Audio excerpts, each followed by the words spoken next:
Queridos, a paz do Senhor, estamos iniciando mais um trimestre e nesse trimestre nós temos um grande desafio, falar do desafio da evangelização. Que você tenha uma excelente aula e que Deus possa te abençoar em mais uma pré-aula. Nós somos da EBP em Foco, Escola Bíblica de Professores, e mais um trimestre nós estaremos aqui falando e apresentando as pré-aulas para que você possa levar o melhor para a sua sala e, acima de tudo, para que você possa cumprir o ídolo do Senhor sobre a Escola Bíblica Dominical. Que Deus possa te abençoar e tenha excelente aula. Que bom estar com vocês em mais uma pré-aula. Hoje nós estaremos gravando a pré-aula de número 2. É a segunda aula desse trimestre e eu estou muito feliz por essa revista. Essa revista nos chamou muita atenção falando sobre a evangelização.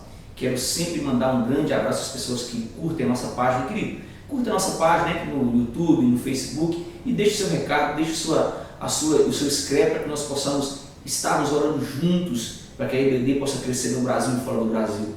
Quão amáveis são estar nos tabernáculos do Senhor e ensinar no tabernáculo do Senhor. Deus nos deu essa honra, Ele está te dando uma honra de ser professor. Quero iniciar mandando um grande abraço ao presbítero Edivaldo Farias, lá em Itabaiana, Sergipe, ao Eliseu Bescouto, ao Wilson Alves, meus parceiros de Escola Bíblica à Distância, ao Odeci Santana. Eu quero mandar um abraço ao missionário Fábio Souto, da Assembleia de Deus Nova Jerusalém, ao Fabiano Azevedo e ao Josivaldo Leal. A aula de número 2 vai falar sobre Deus, o primeiro evangelista. Anote que a leitura bíblica em classe está em Gênesis 12, do versículo 1 ao versículo 8. Nós temos muita coisa para conversar hoje, muita coisa boa, e essa aula vai quebrar muitos paradigmas, como sempre tem quebrado. A Bíblia em si é uma quebra de paradigma de homens que não conhecem Deus, de homens que estão fundamentados nas coisas mundanas, nas coisas do mundo. E nós, como professores, temos o privilégio de quebrar paradigmas. Querido, quero deixar um grande abraço a todas essas pessoas que estão conosco, que têm curtido nossa página. Nós somos da EBP, Escola Bíblica de Professores em Foco, aqui da ADTO, Assembleia de Deus Ministério Teoflotônio. Querido, desde já eu quero esclarecer a todos vocês, irmãos em Cristo. O pessoal tem reclamado do áudio. Eu estou numa sala que não é uma sala de gravação. Nós estamos improvisando porque tem muita coisa a ser feita e tudo é muito caro. Então, desde já eu quero te agradecer por você estar conosco, mas Deus está nos honrando. Quero mandar um grande abraço ao pastor Marciano, toda a equipe da Assembleia de Deus aqui de Teoflotônio. Nós estamos engajados em investir nessa área. Nós não temos nada em troca, não se tem vínculo e principalmente não se tem moeda de troca nisso aqui. Isso aqui nós fazemos porque nós amamos. Nós amamos fazer aula, nós amamos escola bíblica, assim como você que está assistindo esse vídeo é também apaixonado por escola bíblica. E nós estamos investindo, e se Deus quiser, dentro em breve nós teremos um lugar com toda a acústica, com tudo, com microfones, com tudo que for possível para melhorar o áudio, para que vocês tenham uma excelente aula, ok? Hoje nós vamos falar sobre Deus, o primeiro evangelista, e nós vamos ler tópico a tópico, como de costume, e vamos parar e explicar cada tópico. Pegue papel, pegue caneta, pegue seu copo com água, como o meu que está aqui em cima da mesa, e não esqueça, se você precisar de alguma coisa, nos envie e-mail, deixe seu inscrito no Facebook, ou então cole tudo que nós colocamos abaixo do vídeo, leve para a sua sala os termos em hebraico, os termos em grego, para que você esclareça. Essa aula de evangelização você tem que fazer no seu aluno um discípulo, assim como Jesus fez nos 12, assim como Jesus instruiu os 12. Você tem o privilégio de ter uma sala com 5, com 3, com 2, com 30, com 20, mas que eles entendam que eles foram chamados para fazer evangelismo. O tópico de introdução diz: enfocaremos na lição de hoje a experiência do patriarca Abraão, que ouviu do próprio Deus o anúncio do Evangelho. A partir daquele momento, caberia aos descendentes do patriarca, por meio de Isaac e de Jacó, preparar o mundo para a chegada do Messias. Vê-se, pois, que Deus se compraz em anunciar as boas novas à humanidade caída e carente de sua graça. A chamada de Abraão evidencia-nos que a Bíblia é um livro evangélico com uma missão claramente evangélica. De Gênesis a Apocalipse, Deus proclama, quer pessoalmente, quer através de seus profetas e apóstolos, a salvação a todos os povos da terra. Por consequente, a exemplo do Senhor dos céus e da terra, proclamaremos com zelo o Evangelho de Jesus Cristo. Querida, note uma coisa nessa introdução. Pare a sala como de costume, que eu faço muito isso, eu amo fazer isso. Fique no centro, faça uma roda, ou então dê atenção aos alunos que estão chegando agora, aos alunos novatos, porque eles precisam ser o que nós chamamos aqui de discipulados. Eu sou velho de igreja, eu tenho anos de igreja, mas todos nós somos discipulados todos os dias. Nós precisamos ser discipulados, senão nós estaremos à mercê de qualquer outra doutrina. Então o papel principal do professor é levar algo novo para nossa sala. Romanos, nessa introdução, abra os Romanos 5, versículo de número 12, Paulo diz assim, olha que interessante, ele diz, portanto, assim como por um só homem entrou o pecado no mundo, e pelo pecado a morte, assim também a morte passou a todos os homens, porque todos pecaram. Esse texto, ele tem que introduzir essa lição. Por que ele tem que introduzir essa lição? Nesse tópico inicial, você precisa explicar para o seu aluno que o pecado, ele é inserido na humanidade por Satanás, através de quem? Através de Adão e Eva, ele nos fez o quê? Ele nos fez escravos e nos levou à morte. Nós precisamos colocar na cabeça do nosso aluno que de Gênesis a Apocalipse, como diz a revista, Deus sempre proclamou e sempre proclamará, quer pessoalmente, quer através de seus profetas e apóstolos, que foi o que nós estamos estudando agora, ele sempre proclamou o quê? A salvação a todos os povos da terra. Por que nós falamos isso, querido? Nós precisamos entender que essa afirmação, ela está em quem? Ela está em Abraão, ou como nós vimos em Gênesis 12, o versículo de número 1, olha que interessante.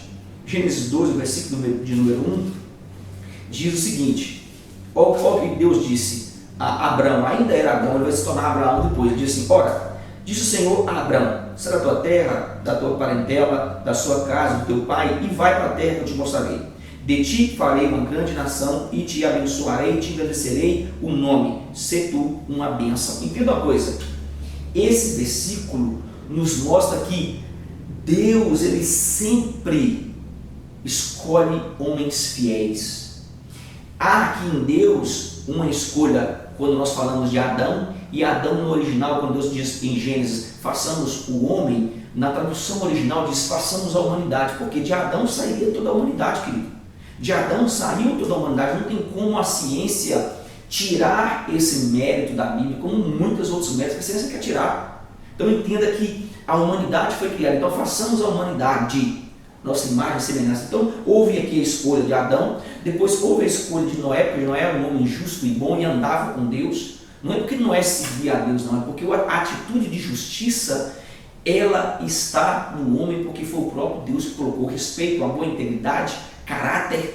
Isso Deus traz no ser em formação. Deus sopra sobre o homem pecou, sim, o que foi tirado do homem foi a atitude aqui chamada de relacionamento que Deus tinha com o homem. O pecado fez uma parede, mas nós continuamos e vamos ter o que nós chamamos de atributos divinos. Isso é inquestionável. Então entenda que houve em Adão a escolha de Adão, houve a escolha de Noé, foi inserido agora em Abraão a atitude de quê? De justiça, e ele era justo, nos mostrando o quê? Que Deus, Adonai, ele sempre permanece fiel a todos quantos o reconhecem como Deus. Você pode estar no meio de lobos, você pode estar no meio dos piores seres existentes na terra. Entenda que Deus te escolheu e Deus te chamou e Ele te ama. E quando Deus te escolhe e quando Deus te chama, é porque Ele tem projeto em você. Satanás vai tentar colocar doença, Satanás vai tentar colocar sobre você um fardo pesado, Satanás vai tentar colocar sobre você a tristeza e a apatia que esse mundo pode fornecer. Mas entenda, foi você que Deus chamou e é sobre você que Ele quer constituir nação. Na originalidade, Deus está te dizendo que Ele quer constituir sobre você pessoas que honrem o nome dEle. Isso é profundo, querido. O que nós estamos estudando é algo particular que Deus precisa falar, principalmente com nós, professores, para ser transmitido através dos nossos alunos. É interessante, Lucas 19, versículo 10, olha o que diz esse texto. Deixa eu abrir aqui, Lucas 19, o versículo de número 10, diz o seguinte, olha esse texto.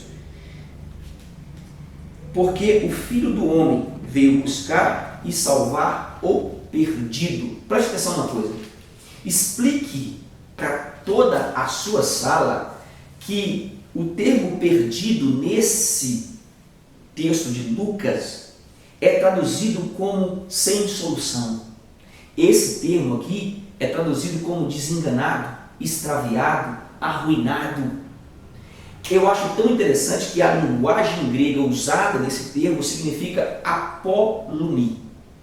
Apolumi. O que é apolumi? Apolumi significa no original perdido, que é o mesmo caso de Lucas 15, versículo 4 e 6. Qual é o caso de Lucas 15, versículo 4 e 6? É uma história muito conhecida, querido. É a parábola do filho pródigo. Entenda que Deus, ele veio salvar quem? Aqueles que estavam perdidos porque Adão pecou. Deus, ele veio resgatar o que estava extraviado. Deus veio resgatar aquele que estava arruinado. E isso nos mostra que Jesus agora, ele cumpriu cabalmente a obra de quem? A obra do próprio Pai, porque ele te ama. Essa introdução você precisa fazer na sala. E tenha como base, e entenda que essa introdução vai levar todos os seus alunos a pensarem sobre o que eles estão fazendo, se estão ou não agradando o Senhor. Então entenda isso aqui, traga isso para a sua sala e explique para a sua sala que isso é algo muito profundo, principalmente quando nós falamos sobre evangelização. Não existe evangelismo, querido, sem primeiro a pessoa ser curada. Não existe evangelismo sem primeiro a pessoa entender que o chamado dela acontece primeiramente dentro de casa, primeiramente dentro de si. Eu preciso me amar, eu preciso me valorizar, para depois as outras pessoas entenderem que o evangelismo está em mim e que eu moro dentro de algo particular chamado casa de oração, ok? O tópico de número 1, ele vai falar sobre Abraão, o caldeu. Ele vai falar que a história de Abraão tem um início quando o pai Tera, deixando Ur dos caldeus, foi peregrinar em Arã. Olha que interessante, leve para a sua sala, isso é muito interessante para que eles possam divulgar na sala. Tera significa andarilho no original. E Tera era quem? Tera era pai de Abrão. E é interessante que Tera, ele parte para onde? Para Arã. Arã no original significa montanhesa. Esses termos tem que colocar na sala. Essa cidade, ela ficava ao norte da Mesopotâmia. É interessante que ela ficava às margens do rio Balique. Era uma terra fértil, que é o rio Balique, ele é um dos afluentes do Eufrates. Tera, pai de Abraão, ele emigrou com toda a sua família para Arã. Onde fala isso? Gênesis 11:31. Vai aparecer o termo chamado Naor. Naor, irmão de Abraão, ele ficou em Arã, mas Abraão, ele foi para onde? Ele foi para Canaã. Gênesis 12:4 vai falar sobre isso. Então, nós estávamos lendo esse texto. Olha, Deus, eu acho muito interessante isso, ele planejou, isso aqui que você deve falar em sala, você deve ter isso em sala. Ele planejou uma grande nação. Por que Deus planejou uma grande nação? Ele queria que essa nação levasse o nome dele, honrasse o nome dele e principalmente essa nação tivesse um nome pessoal. Deus, ele sempre expôs o esplendor da sua glória através de quem? Através do homem. Não foi através dos anjos. Os anjos nós sabemos que eles são criados particularmente para aquilo que Deus designou. O homem não, o homem ele tem um livre-arbítrio. Deus, ele sempre coloca no homem, ele sempre está no homem e coloca no homem o livre-arbítrio de permanecer ou não. Esse processo, querido, de tirar Adão da terra ímpia e egoísta que era Ur era uma terra egoísta, e levá-lo para a terra fértil de Canaã, onde poderia estabelecer uma nação moral. Deus poderia fazer isso, estabelecer uma forma de uma nação sarada, por que não dizer assim? Nós enxergamos aqui que Deus estava envolvido e agora ele se envolve num plano de uma geração fiel. Tirar Adão da terra, Abraão da terra egoísta e levá-lo para uma terra fértil chamada Canaã é um projeto de uma geração fiel que iria levar o nome de Deus, iria levar o nome de Adonai. Entenda que apesar de Canaã ser uma terra pequenininha, ela agora é o ponto central da maior parte da história de Israel. E é interessante que o surgimento do cristianismo surge aonde? Surge em Canaã. Note que esse pequeno território que Deus entregou a um só homem, a quem? A Abraão, ele teve um impacto tremendo em toda a história do mundo, ok? Fale isso na sala e marque isso como um ponto específico para os seus alunos, ok? Já no tópico de número 2, do item 1, do tópico número 1, ele vai falar sobre Abraão evangelizado. Ele disse que após a morte de Tera, o Senhor chama Abraão a uma nova realidade espiritual. Nesse tópico de número 2, querido, entenda que Deus ele prometeu abençoar Abraão e fazê-lo grande. É uma promessa de Deus, mas havia uma condição, e essa condição era que Abraão, que ainda não era Abraão, ele tinha que obedecer a Deus. É interessante que essa obediência, o que era a obediência de Abraão a Deus? A obediência era que ele teria que deixar o seu lar, teria que deixar os seus amigos, e ele teria que viajar a uma terra nova. E essa terra era o próprio Deus que havia prometido, e Deus prometeu que construiria uma grande nação a partir da família que ele lhe daria, da família que ele já tinha dado, que Abraão já estava saindo de casa com a família. É interessante que Abraão, ele obedece a Deus, ele deixa a casa dos pais, e isso é muito interessante. Você acha que é fácil alguém deixar a casa dos pais, deixar a parentela, deixar todo um convívio social, deixar tudo que você tem formado? Não é fácil, querido. Isso nos chama a atenção que ele deixa a casa para ir atrás de uma promessa de Deus, e principalmente essa promessa ela seria bem maior no seu futuro. É interessante que quando nós seguimos a Deus, Deus não tem algo menor, Deus tem sempre algo maior. O que aconteceu com Abraão, querido, acontece todos os dias com quem tem chamada para o ministério em sua vida. Quem tem chamada para o ministério sempre vai ter que deixar algo, sempre vai ter que deixar o conforto, sempre vai ter que deixar os afazeres. Por que eu estou falando isso? Porque você tem chamada ministerial. Você está aí assistindo uma aula e você poderia estar muito bem jogando futebol, você poderia estar muito bem assistindo televisão, você poderia estar muito bem usufruindo da internet, mas você agora está doando parte do seu tempo para a escola bíblica dominical. Isso é uma chamada. Deus, ele possivelmente aqui, ele está tratando de guiar, e você vai ver que ele está guiando Abraão a um lugar onde ele possa ser útil. Deus sempre vai nos guiar para um lugar onde nós possamos ser mais úteis para servir a quem? Para servir o próprio Deus. Se você está sendo arrancado de um lugar, se você está sendo perseguido de um lugar, é porque você vai dar fruto, e Satanás sabe que você vai dar fruto. Então a tendência de Satanás é: eu não vou permitir que você dê fruto. Ele vai tentar minar as suas raízes, vai tentar te tirar algo que Deus está te dando nesse lugar onde você está. A sua sala é bênção, nós sabemos disso, mas nós precisamos entender que nós não podemos deixar que a comodidade que nós temos, a segurança e principalmente a posição que nós estamos atualmente, nos faça perder os planos que Deus tem para nós. Você não pode deixar que a posição social, você não pode deixar que a segurança que você tem, que o trabalho que você tem, que ainda que seja o melhor, te faça perder o que Deus tem ainda para você, querido.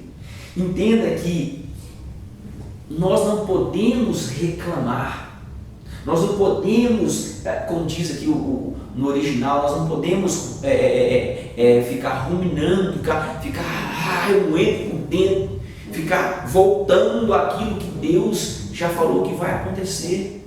Querido, Deus te tem para o profeta, seja na sala de aula, seja no pastorado, seja na missão, seja para qualquer outra coisa. Deus te chamou e você não pode reclamar.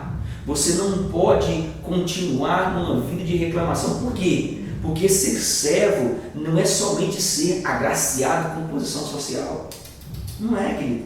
Ser servo é entender que nós devemos servi-lo, e ele é o maior patrimônio que nós temos. Porque Deus confiou o seu maior patrimônio a quem? A nós.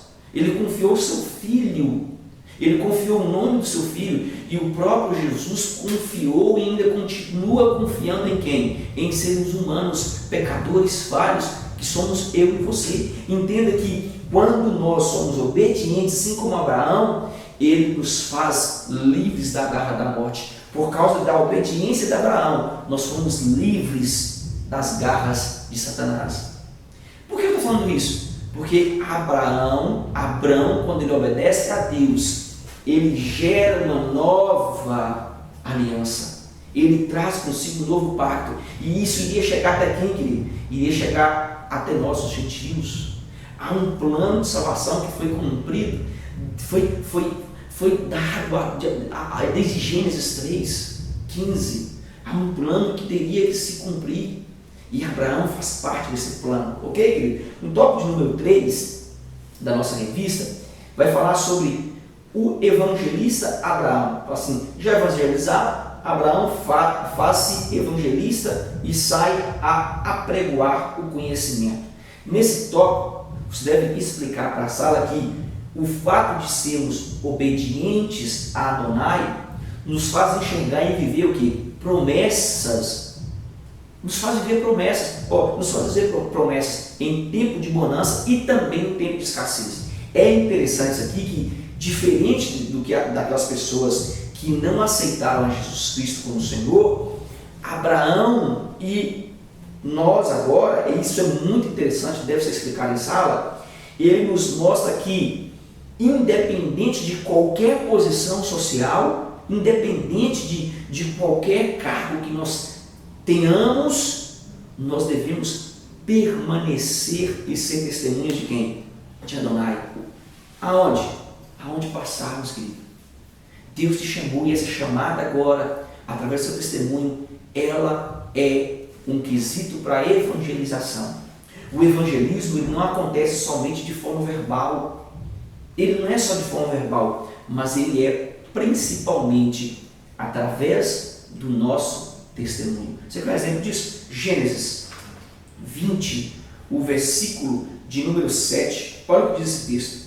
Olha que interessante. Gênesis 20, o versículo de número 7 diz: agora, pois, restitui a mulher ao seu marido, pois ele é profeta e intercederá por ti e viverás. Se porém não restituíres, sabe que certamente morrerás, tu e tudo o que é teu.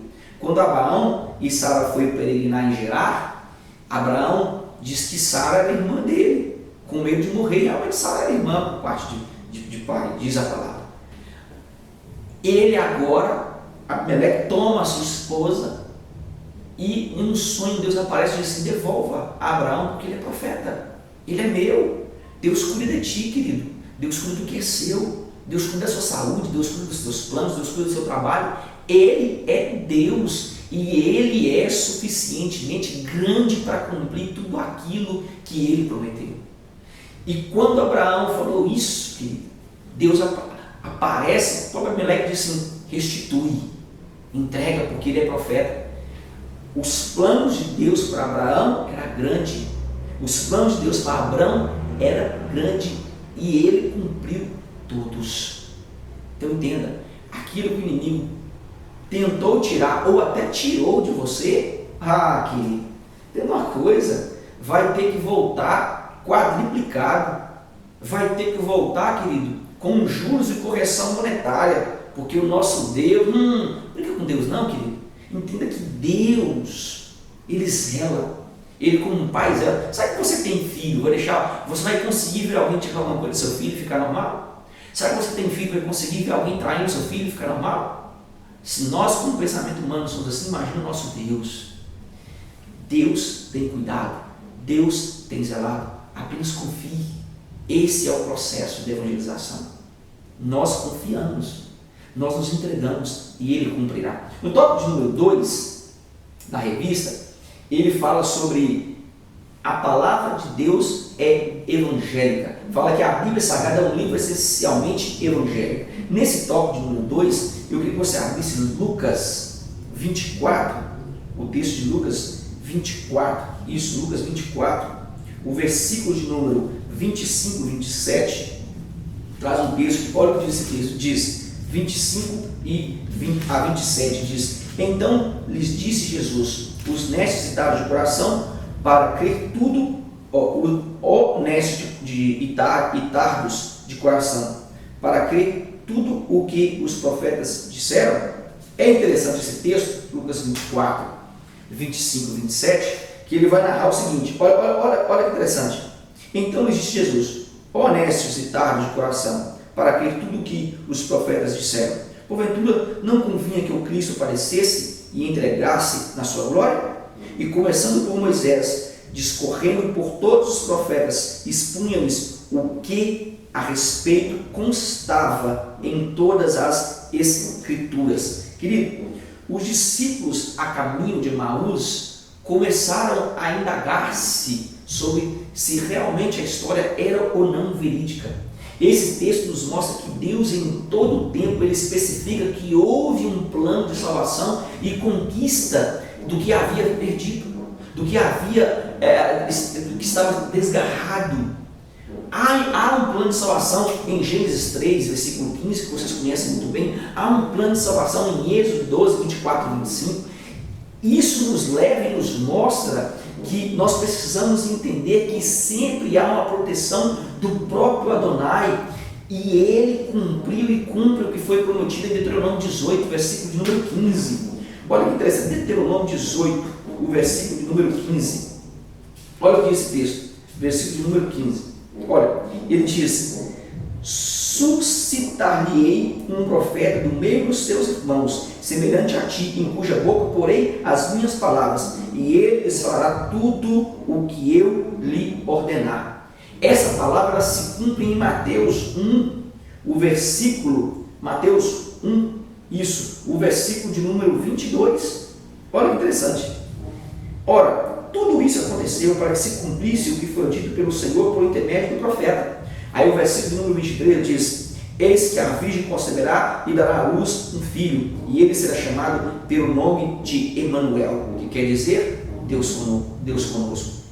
Entenda que a promessa de Deuteronômio, a promessa de Gênesis, ela se cumpre em Mateus 1, 22 e 23. É interessante que diz que, vindo a plenitude dos tempos, Deus enviou o seu próprio Filho, Yeshua HaMashiach. O que significa Yeshua HaMashiach? Significa Jesus Cristo, o Messias. O Messias significa aquele que liberta, aquele que traz consigo a promessa, aquele que foi enviado pelo próprio Deus. Os judeus não reconhecem ele como Yeshua HaMashiach, reconhecem ele como um profeta comum, assim como foi Elias, assim como foi João e diversos outros profetas. Mas entenda, o nome Yeshua, o nome Emanuel, significa Deus conosco, e foi afirmado pela Bíblia, foi afirmado pelos discípulos.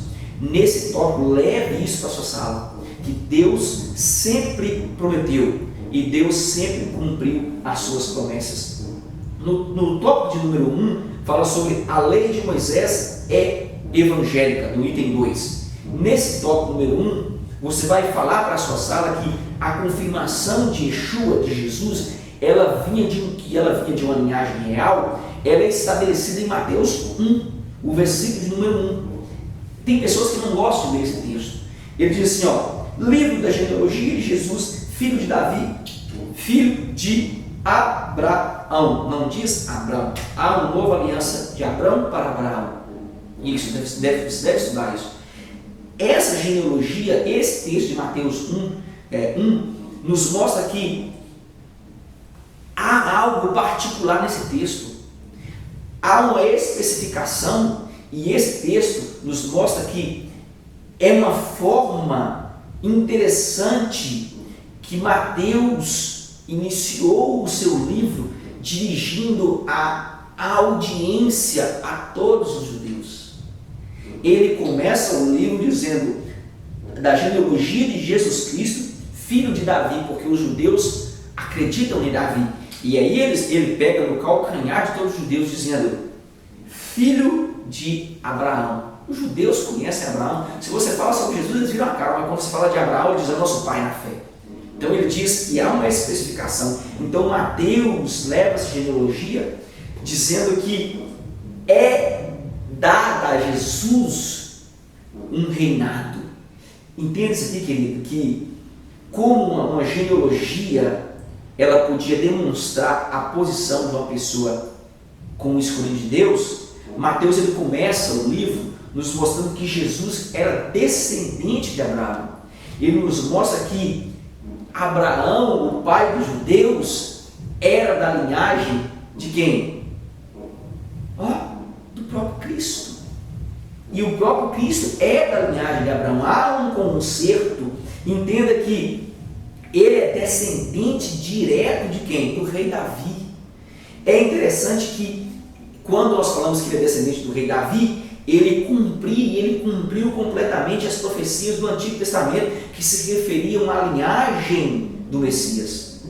Os dados quanto a essa descendência eram cuidadosamente preservados, porque os judeus creem que Abraão é o pai na fé. Eles creem que Davi é o rei e que do reinado de Davi, da linhagem de Abraão, ressuscitaria e teria um rei que os livraria. Jesus cumpre todas essas exigências. Jesus traz consigo todo o que nós chamamos aqui, toda a promessa. É interessante que isso aqui, que essa é uma das muitas provas que Mateus apresenta para demonstrar que Jesus é o Messias. Esse texto que nós acabamos de ler, Mateus 1, ele nos mostra o quanto Deus cumpriu sua promessa e estabeleceu entre nós o seu Filho amado. Não há como negar que Jesus já veio. Ainda que todos dizem, eu não acredito, querido, é evidente que ele esteve entre nós. E isso deve ser colocado em sala para os seus alunos. O tópico de número 2, ele vai falar sobre, olha que interessante esse tópico, a história de Israel é evangélica. E depois o tópico número 3 ele fala sobre a poesia de Israel é evangélica. Então, no tópico número 2, a história de Israel é evangélica, você vai levar para a sala aqui a tão sonhada profecia que nos faz ler poesias, como por exemplo, a poesia de Jó. Olha que interessante. Vamos entender isso aqui. Mas professor, por que há um contexto no Antigo Testamento sobre Jesus? Nós não vamos entender isso aqui agora. Nós temos que entender que essa sonhada profecia, ela nos faz ler poesias como a de Jó 19, 25, e olha o que diz o texto de Jó 19, 25. Porque eu sei que o meu Redentor vive e por fim se levantará sobre a terra. É uma poesia. Isso nos faz e nos leva a viver que Jó viveu a antiga aliança. Só que a antiga aliança de Jó, ele já apontava para Jesus, já apontava para o sofrimento. E Jó diz, eu sei que o meu Redentor vive e por fim se levantará. Muitas pessoas falam sobre isso, mas nunca pregaram sobre o Redentor, Jesus. A redenção, Jesus. O Calvário é a redenção. E Jó fala dessa redenção. Ainda que você esteja vivendo um martírio, ainda que você esteja se coçando com o caco de telha, ainda que você perdeu toda a sua herança, entenda, o Redentor se levantará, basta você confiar. É isso que Jó está falando. Então, essa profecia nos faz ler poesias como de Jó, nos faz entender a profecia como de Isaías. Olha que profecia maravilhosa de Isaías 11, o versículo de 1 a 3, ele diz, do tronco de Jessé sairá um rebento, e das suas raízes um renovo, pousará sobre ele o Espírito do Senhor, o Espírito de sabedoria e de entendimento, o Espírito de conselho e de fortaleza, Espírito de conhecimento e de temor ao Senhor. Deleitará-se no temor do Senhor, não julgará segundo a vista dos olhos, nem repreenderá segundo o ouvido dos seus ouvidos, mas julgará com justiça os pobres e decidirá com equidade a favor dos mansos da terra. Ferirá a terra com o vara de sua boca e com o sopro dos seus lábios matará os perversos. De quem está falando? Do próprio Yeshua. Entenda que agora essa profecia ela pode ser entendida por nós que aceitamos Jesus. É interessante que demorou 400 anos para se cumprir, mas agora é gerada uma grande expectativa. Qual é a expectativa? a expectativa da vida do Messias. Então esses 400 anos de silêncio é rompido quando? Nesse texto de Mateus que nós lemos, Mateus 1, querido, quando diz da genealogia de Jesus. Há uma importância nessa genealogia, não foi por um acaso. Nesse texto de Mateus 1, é revelado a todos os seres a fidelidade a Adonai. O Evangelho de Mateus, ele une o Testamento, o Antigo Testamento com o Novo Testamento. Ele traz ambos os testamentos e ele contém muitas referências mostrando que Jesus cumpriu todas as profecias do Antigo Testamento. Há na genealogia uma especificação maravilhosa. É magnífico esse texto, querido, e deve ser falado em sala de aula. No tópico número 3, vai falar sobre a poesia de Israel é evangélica. Nesse tópico número 3, leva para a sua sala que todos os profetas, eles anunciaram e confirmaram que Jesus viria no corpo humano.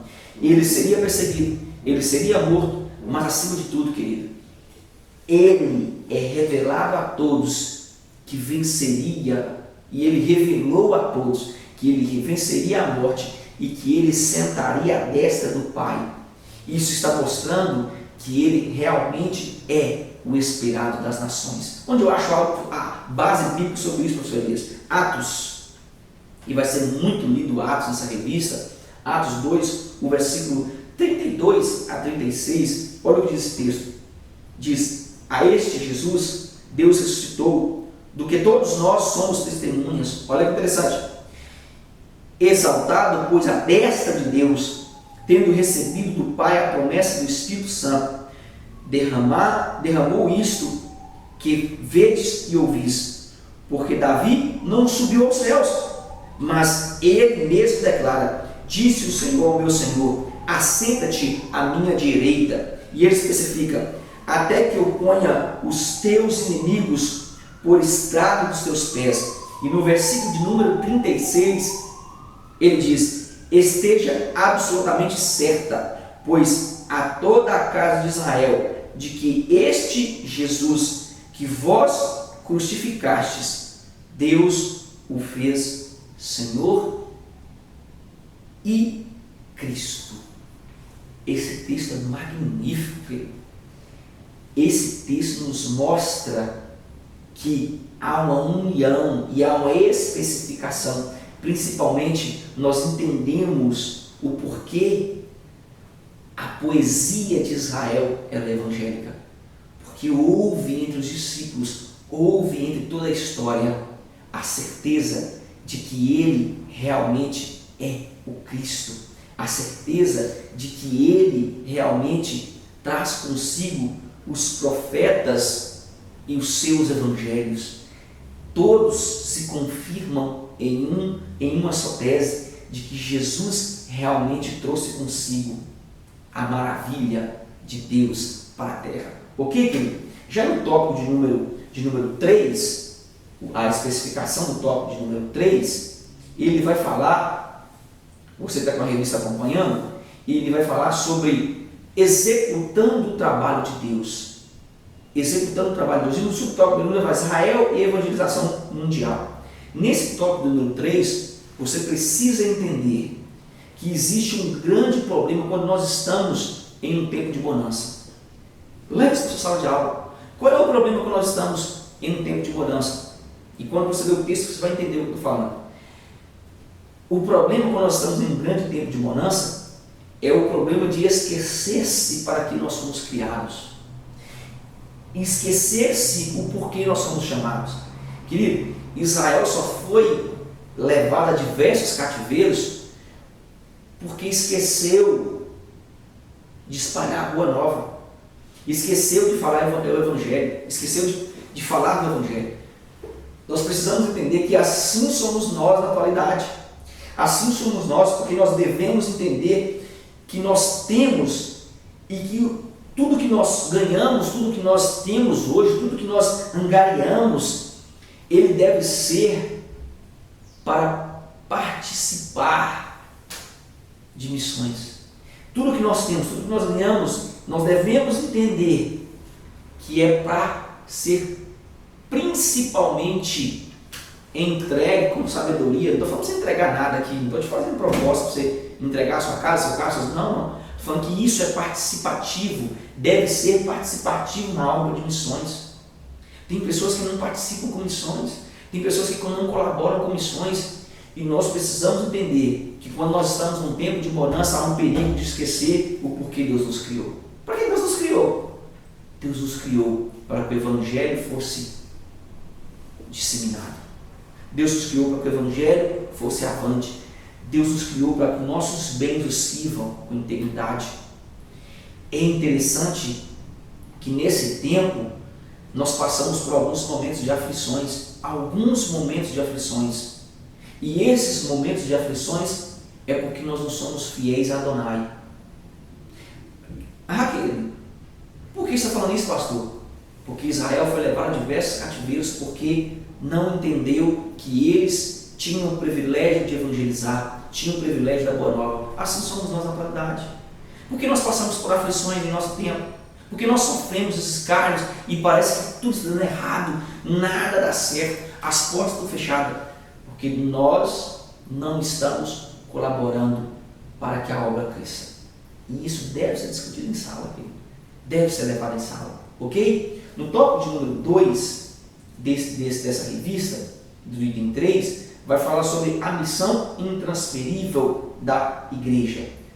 Entenda o texto de Romanos 15, o versículo de número 27, e ele traz o texto seguinte falando, olha o que diz o texto: isto lhes apareceu bem, e mesmo lhes são devedores, porque se os gentios têm sido participantes dos valores espirituais dos judeus, devem também servi-los com bem materiais. Nós estudamos essa carta de Paulo aos Romanos, e nós precisamos entender que a orientação de Paulo, ela nos mostra o quanto nós somos devedores, tanto espiritualmente como financeiramente. Por quê, professor? Porque o nosso dever é atingir os confins da terra, querido.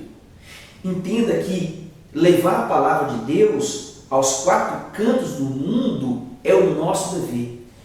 Nós somos a geração que está atualmente, é o nosso dever colocá-los para aprender sobre isso. Nós somos a geração a quem Adonai confiou a boa nova agora. Nós somos a geração detentores da verdade, da vida principalmente. Por quê? Porque todos só conhecerão e terão fé quando ouvirem a verdade. Quem é a verdade? A palavra de Deus. Romanos 10, o versículo de número 15 e 17, olha o que diz esse texto. Diz o seguinte: e como pregarão se não forem enviados? Como está escrito, quão formosos são os pés do que anunciam as boas novas. Mas nem todos obedeceram ao Evangelho, pois Isaías disse: Senhor, quem acreditou na nossa pregação?